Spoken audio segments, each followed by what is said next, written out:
வணக்கம் நண்பர்களே, விடிஎஸ்க்காக 5.1 செட் ஒன்று அசெம்பிள் பண்ணியிருக்கேன். அதை பற்றி பார்க்கலாம். கேபினெட்டும் பார்த்தீங்கன்னா இந்த கிரே கலரில் மெட்டல் கேபினெட் யூஸ் பண்ணியிருக்கேன். நல்ல ஒரு குவாலிட்டியான கேபினெட் தான்.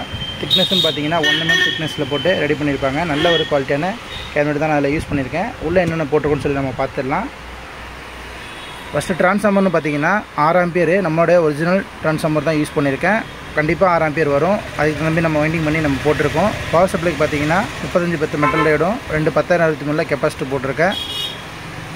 ஆடியோ போர்டுன்னு பார்த்தீங்கன்னா டிடிஏல 7265 வந்து பார்த்தீங்கன்னா 6 சேனலுக்கு நான் இதில் யூஸ் பண்ணியிருக்கேன். சப்வூஃபருக்கு பார்த்தீங்கன்னா 2 டிரான்சிஸ்டரில் மோனோ போர்டு யூஸ் பண்ணியிருக்கேன். ப்ரோலாஜிக் பார்த்தீங்கன்னா நம்மளோட ப்ரோலாஜிக் போர்டு தான் யூஸ் பண்ணியிருக்கேன். யூஎஸ்பிக்காக ஒரு பக் போர்டு யூஸ் பண்ணியிருக்கேன். ஐப்ளேயில் பார்த்தீங்கன்னா பெரிய ஐஸ்பி போட்ட போர்டு இதில் யூஸ் பண்ணியிருக்கேன்.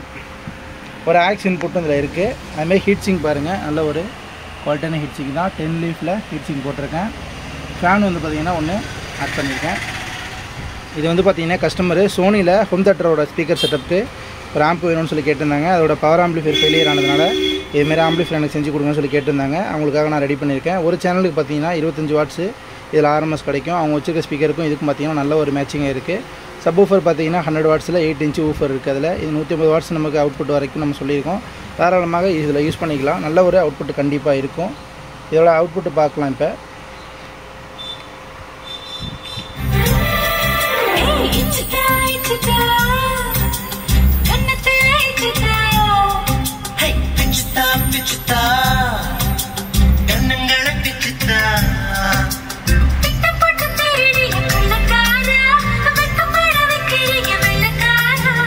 ஒயரிங்லாம் பாருங்கள், நீட்டாகவே ரெடி பண்ணியிருக்கேன். மேக்ஸிமம் பார்த்தீங்கன்னா என்னால் முடிஞ்ச அளவுக்கு பெஸ்ட்டாக பண்ணியிருக்கேன். ஒயரிங் எல்லாமே பொருள் எல்லாமே இதில் யூஸ் பண்ணிக்க அத்தனை பொருளுமே பார்த்தீங்கன்னா நல்ல ஒரு தரமான பொருள் தான் யூஸ் பண்ணியிருக்கேன். நம்மளோட ஓன் ப்ராடக்ட் தான் யூஸ் பண்ணியிருக்கேன்.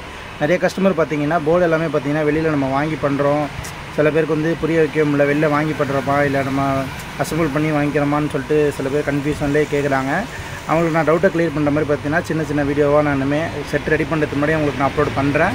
ஏன்னா இந்த செட்டு பார்த்தீங்கன்னா ஒரு கஸ்டமர் நம்மகிட்ட ஆர்டர் கொடுக்குறப்ப அவங்களுக்கு என்ன பொருள் வச்சுருக்காங்களோ அதுக்கு என்ன மேட்சிங்கோ அதுக்கு இந்த மாதிரி தான் நான் ஒரு செட்டும் நான் செய்கிறேன். காமனாக நான் எல்லா போர்டுமே நான் ரெடி பண்ணி பாக்ஸில் போட்டு ஃபிட் பண்ணி வச்சுட்டு செட்டுங்கிற கேட்குறப்ப நான் ஃபிட் பண்ணி கொடுக்குறேன் அப்படின்னு நினச்சிக்க வேண்டாம். அந்த மாதிரி நான் பண்ணுறதில்லை.